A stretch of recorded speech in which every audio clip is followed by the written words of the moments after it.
Hello everyone, welcome to another daily dose of gaming news and all that good stuff. Rumble. I will pause at the moment, and I'm going to think about it a better solution to upload videos, because since like 15 days almost, there has been no syncing. Everything is pending. I will try to find a better solution to upload there.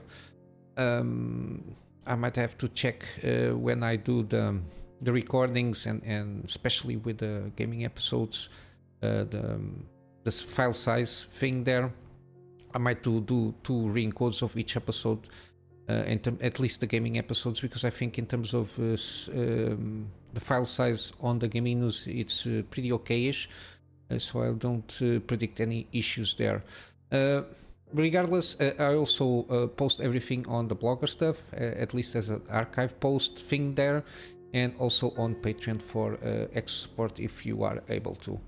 In terms of gaming, I finish up everything except for XCOM. I will try to bring up one episode of XCOM, if not today, tomorrow, because I'm in the background also in my free spare time trying to see which game I will start playing.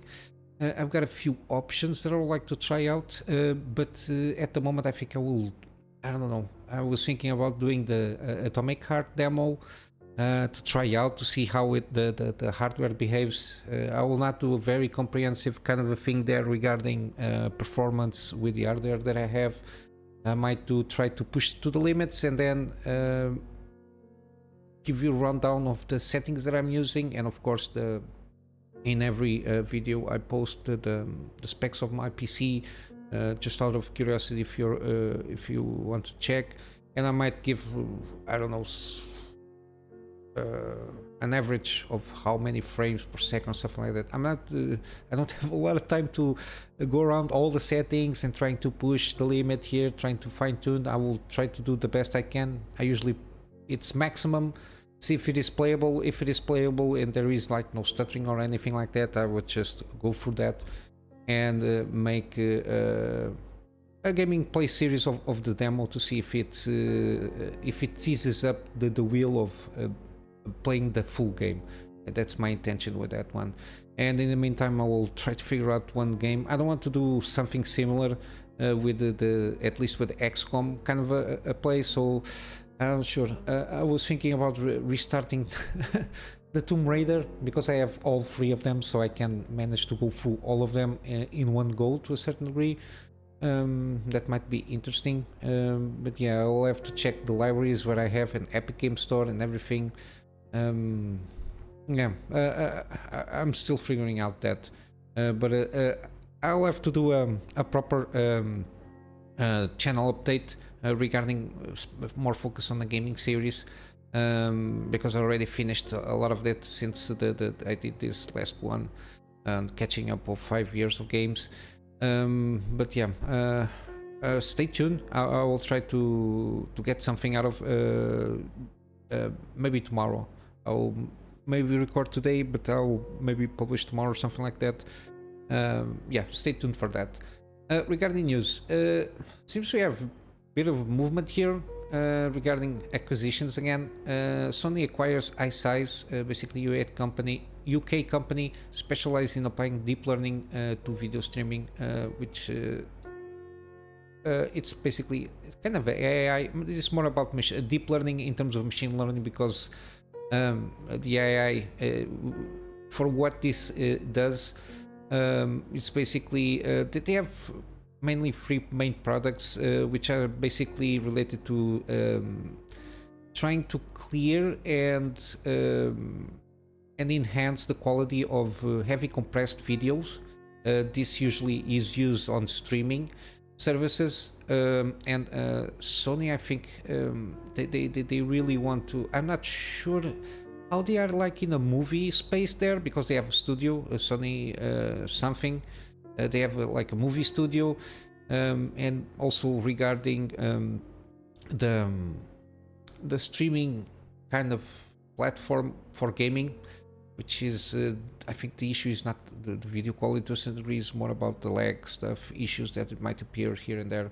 But yeah, they are very this company is very specialized on that thing, clearing the blurriness and all that things, and enhance the quality of heavily compressed videos, like ringing, blurring artifacts, the usual stuff that we have. They have some videos here with some like marketing stuff there and what they usually are able to do. Yeah, I think that it's more very specialized on an area they are lacking, at least Sony, like a whole as a group.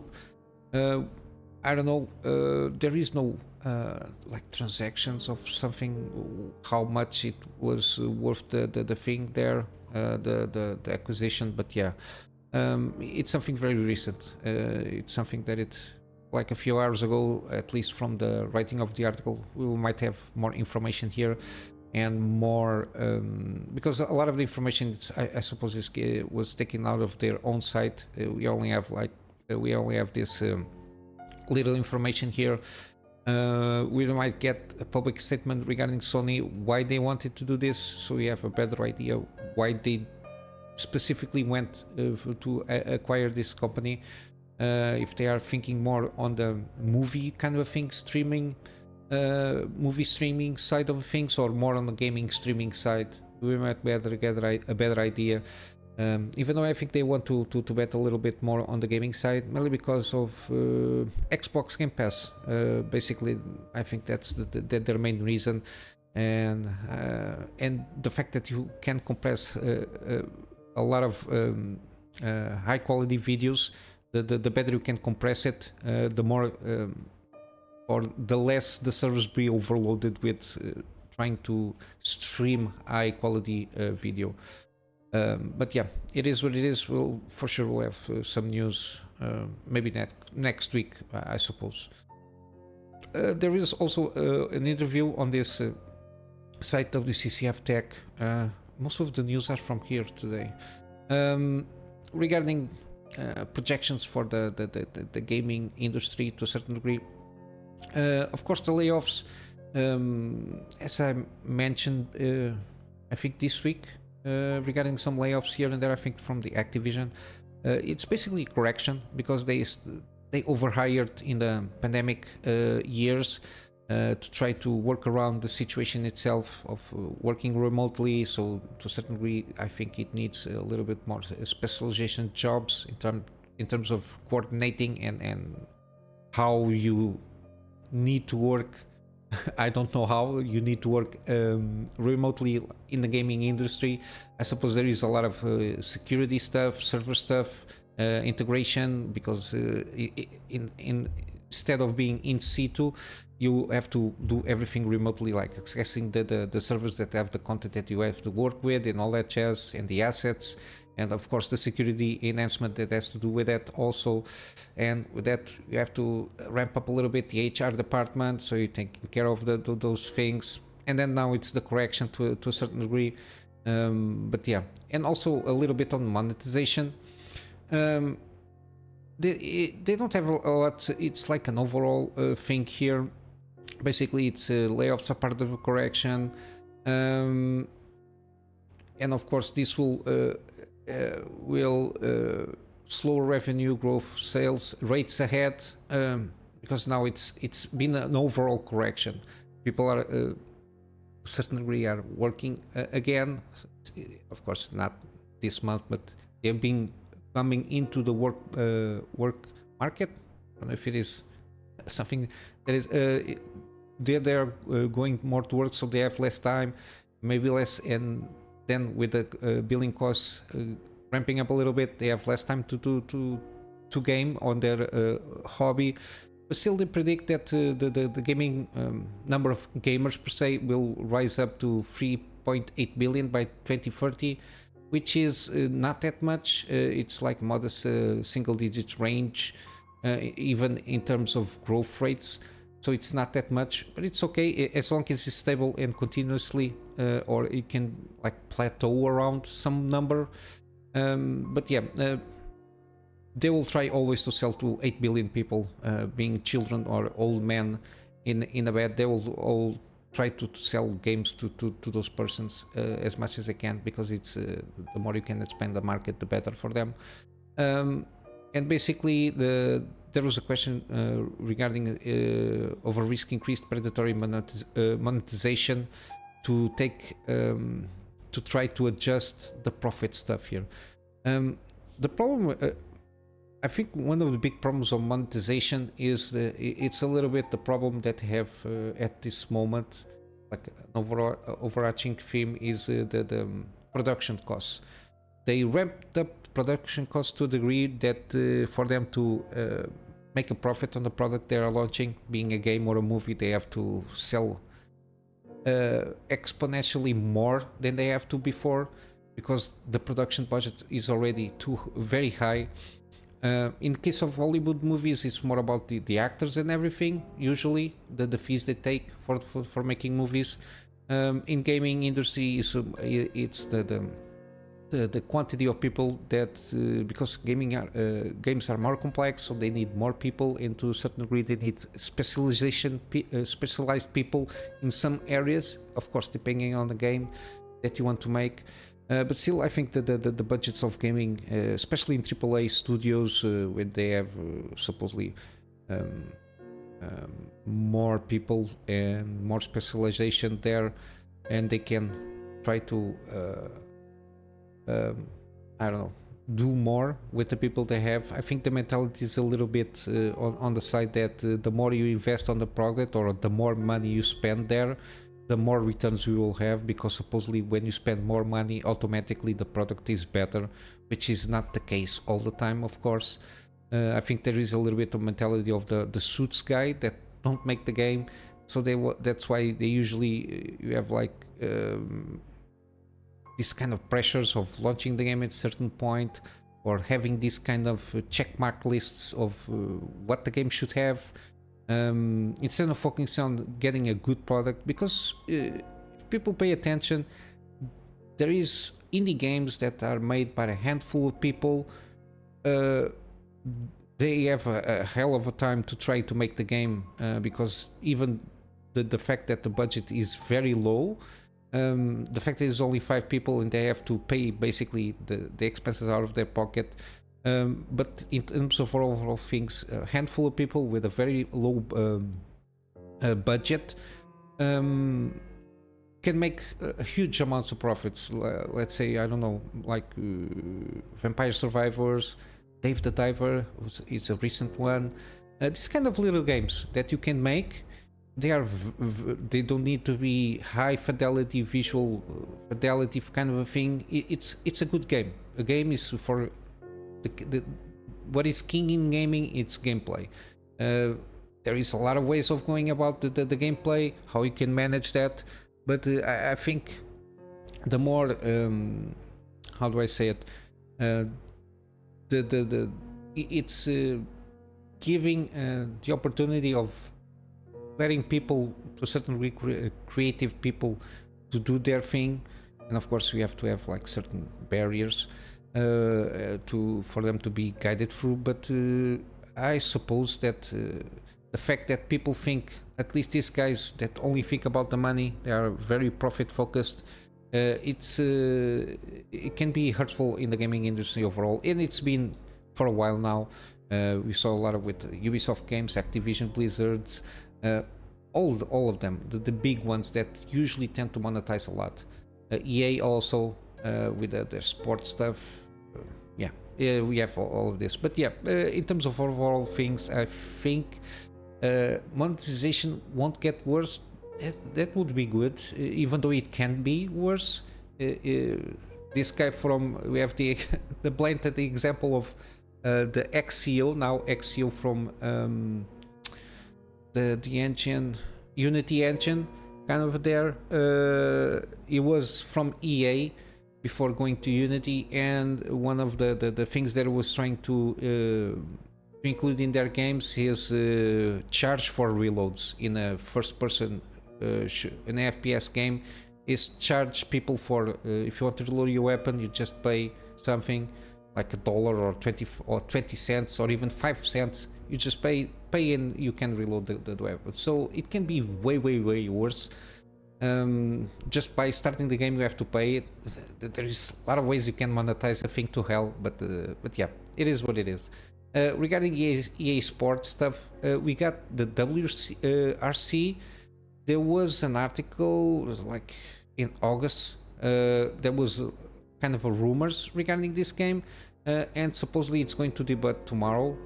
So it's coming out tomorrow. I was not paying attention to this. I don't know if there was any kind of publicity around this. One thing is interesting that the Code Masters, which they are famous for their racing games, especially in the early days with the Grid Autosport. I think it was done by them at the beginning. Got the WRC, which is a fully licensed thing, if not mistaken, from what I understood. It's an official license, so I suppose everything regarding rally stuff is there. It's going to do it tomorrow, so tomorrow it's today, because this article from 2nd November, so yesterday. And it's going to be in Unreal Engine 5 instead of the engine they were being using for a long time, which was one of those Ego engine. Now it's Unreal Engine 5. It will not support Lumen, Nanite, and maybe DLSS 3 and FSR 3, and also will not support ray tracing at the moment. Doesn't make too much sense because it's a racing game. It only penalizes the performance of the console or the PC for what it tries to achieve.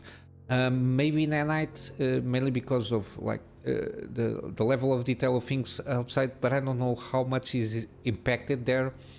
But yeah, I think they are trying to achieve at least in terms of 60, in terms of PC gaming, trying to hit in terms of how they adjust the graphic settings, like a smooth sweet spot on 60 FPS, which is not that bad for a racing game.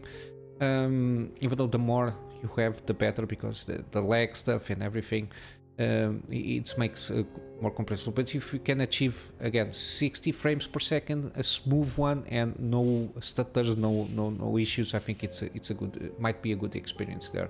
But yeah, it come out. When I see the game, I suppose it's going to be at the moment exclusively on Epic Games Store. I don't know. I will try to find it on Steam to see if it is well worth it, and try to see if the reviews on the game are decent. We'll see how it goes.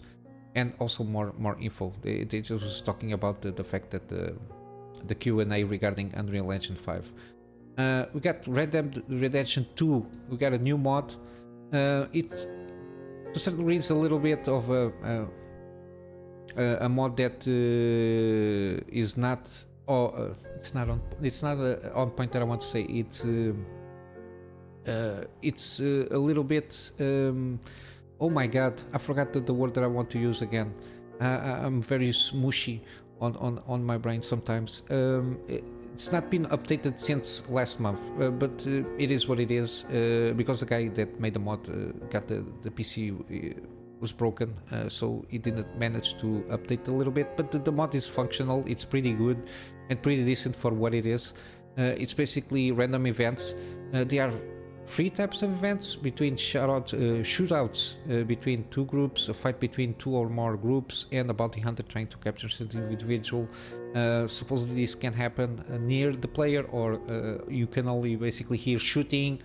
At least gives a little bit more life into it. I'm not sure. I never played this game, so I'm not sure how this might enhance.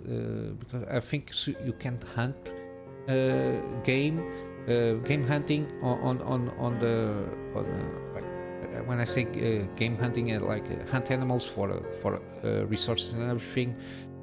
I'm not sure if it has already random events that you might pop in the world. I'm not sure. But yeah, it's good to see that something is improving the game.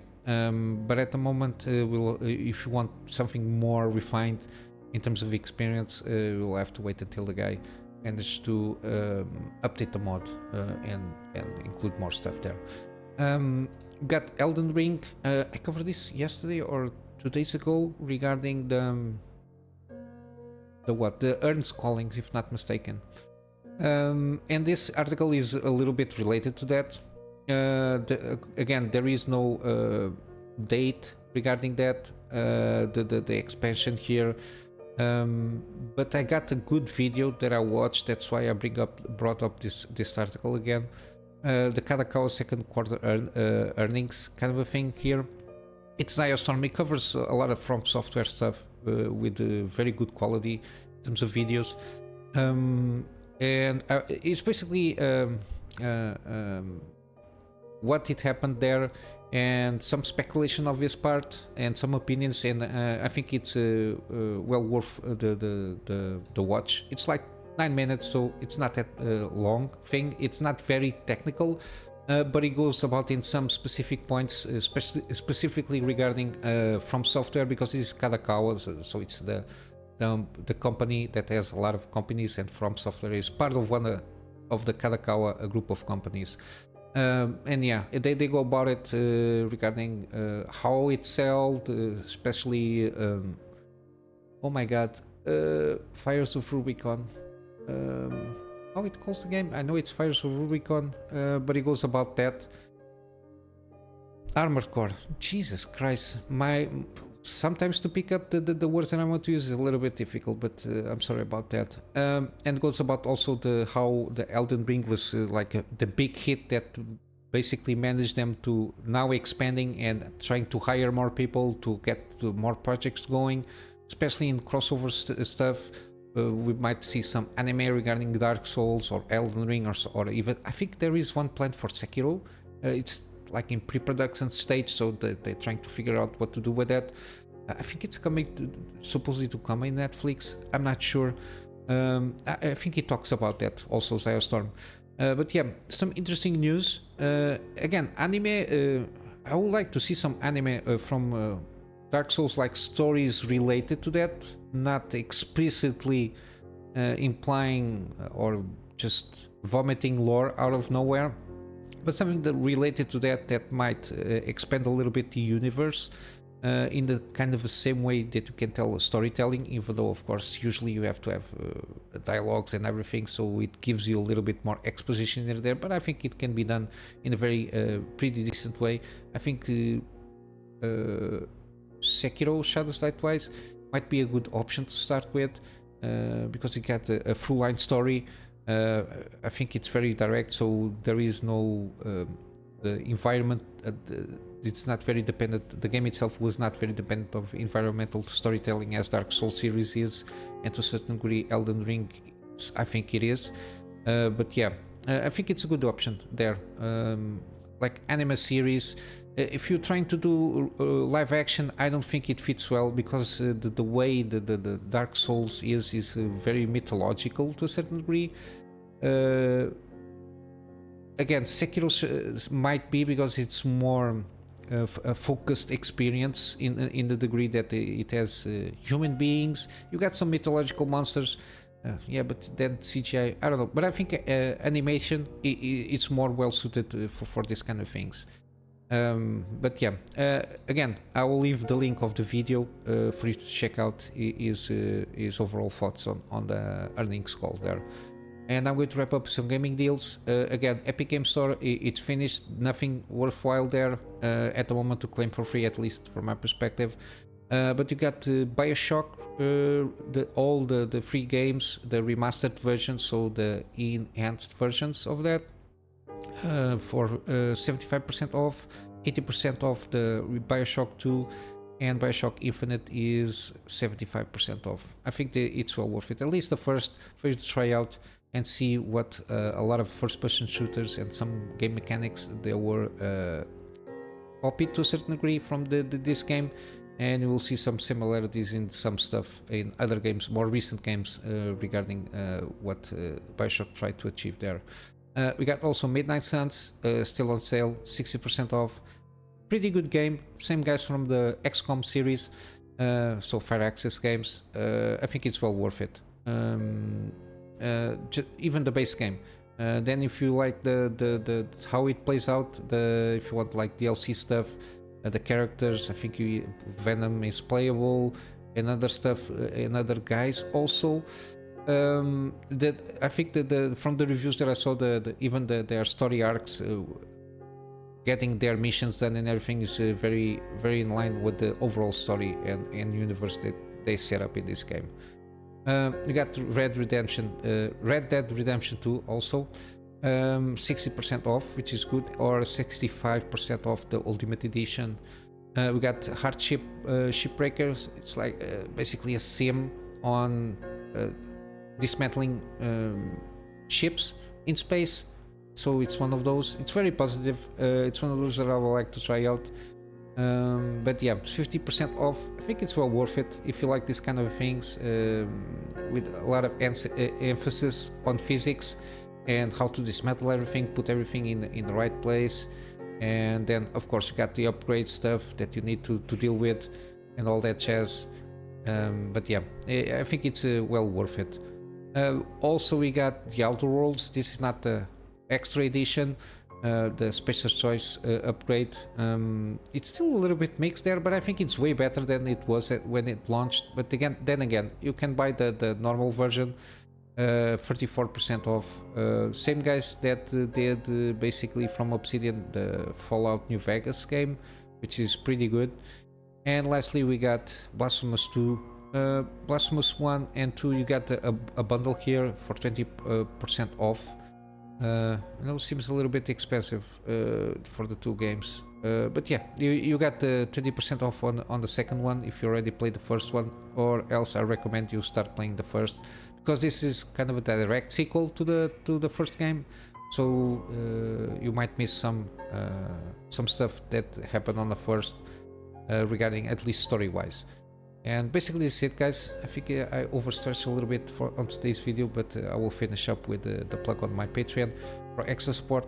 That extra support at the moment is for storage, for me to have backups of the projects that I do for my private clients, and of course space to store up all the things that I do for the channel.